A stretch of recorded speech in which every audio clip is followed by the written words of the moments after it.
Ministre Yankoba Diémé, vous avez fait courir mon corps de. Wallahi Hachim. Diémé man du ngóori surtout Lat Joor Diémé naka yi tey baa yaa ngi ci jàmm am nga 2 minutes seta Yankoba am nga. Wallahi Hachim, merci beaucoup.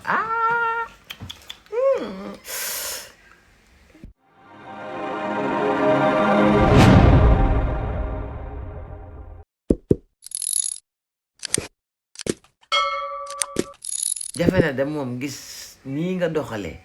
ab politicien doxalee ko ci am réew. dama dégg ministre Yankoba Diémé nga wax ju daw yaram nga defit acte bu ma neex lool. Kaneen Njobb commune la bu am, si je me trompe pas, 46 villages yoo xam ne 46 villages yi nekk ci Kaneen Njobb yépp amul benn bu ci am 1 mètre de goudron. xam la wax yànq kii di Cheikh Bara Ndiaye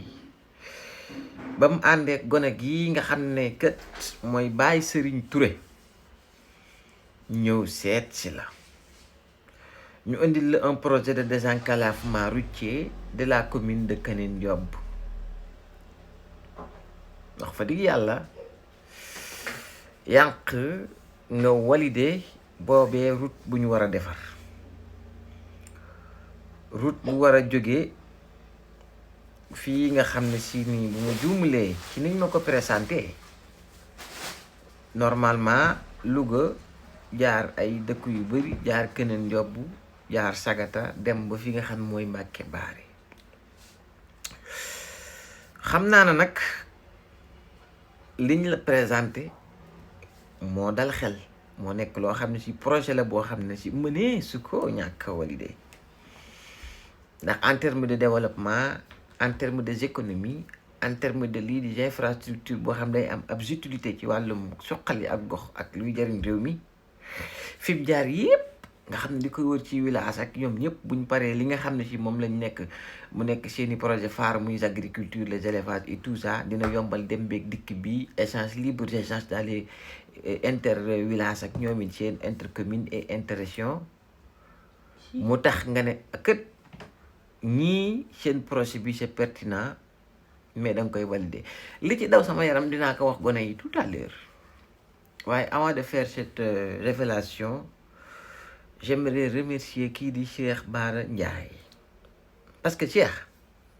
dëkkoo Kaneen Njobb de yow de Touba nga dëkk am fii kër ci HLM gii laa la njëkk a gis booba gone la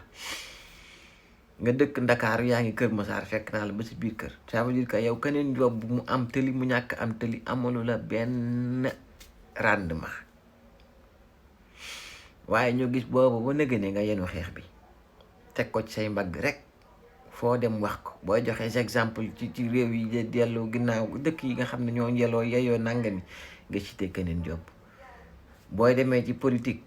ngay cité Kaneen Njobb. ba nga toogee ci ñoom saa njóogu seen émission boobu nga cité Kaneen Njobb ba jóg ci ànd ak nag Baye Serigne Touré seen délégation ak mag yi nga xam ñoo dëkk Kaneen Njobb yóbbu leen ba ca ministre ba ngeen toog ngeen nas li ngeen def nocc ko ba tey jii may wax ak yéen am ca dëkk ñu nekkoon ca Kaneen Njobb jàppoon nañ ne am na sax mag ñu daan wax naan dëkk bii ay tali jaar fi ku saw fan gàtt doo ko gaaw a fekke maam jàppoon na ne lu leen jomb la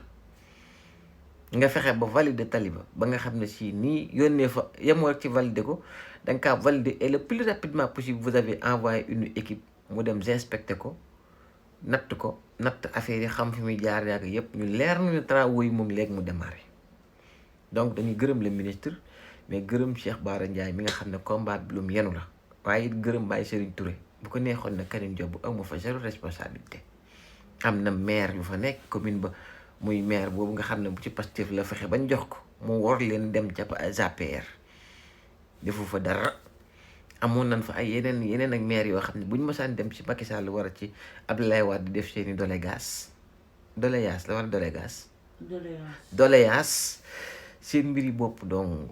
wutal ñu 4x4 wutal ñu lii fexe ba sama kër gi baax lan daan waxtaane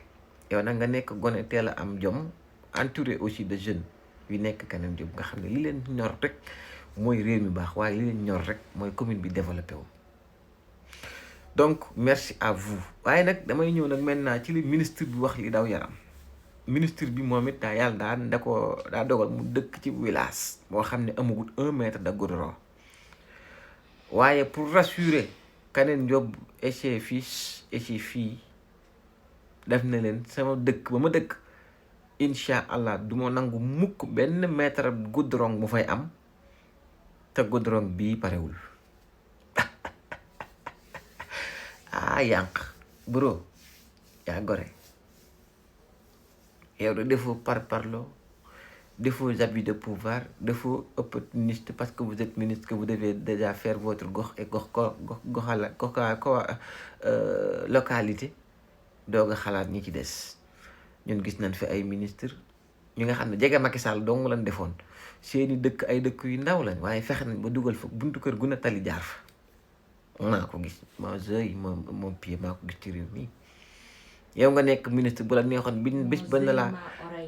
waaw bis ba na laa ministère de infrastructures du transport et de l'exploitation internationale des airs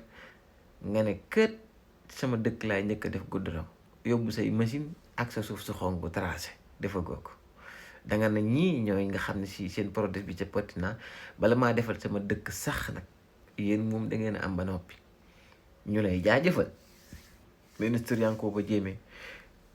ku leen Pastef ak gouvernement bi fi nekk ku analyser les choses ni ñuy demee xool ko ci angle yëpp da nga xam ne yàlla xam ne wallaay Achim réew mi leen tax a jóg et pas seen bopp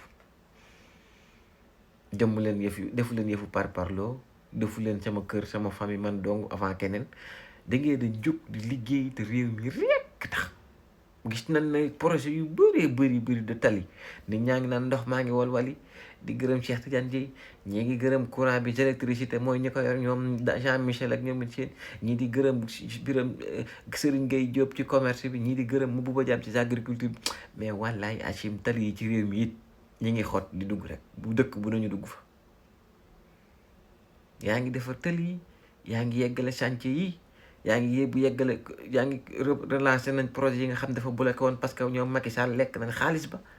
fa àndaa réew mi daal buñ moytuwul buñ xaaree as tuut as lëf ku ne sa dëkk tali dina fa jaar ba fu boo mën a dem nga mën ko def libre d'échange mën a am économie mën a dox ku ne nekk dem beeg dikk bi gën a yemb nit ñi seeni problème saafara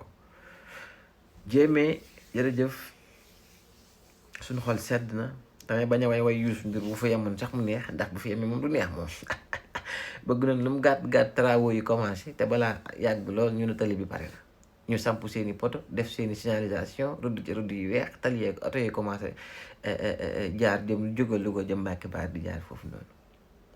zone bu am solo la tali bu am solo lay doon dégg nga de waaw góor Diémé ñu mbokk yi dégg nga de bu suñ bos noppee rek na nga defar sa bos nag dégg nga am nga ci droit agóor alaay Achim Yankhoba Diémé gone gi moo xaram rek laay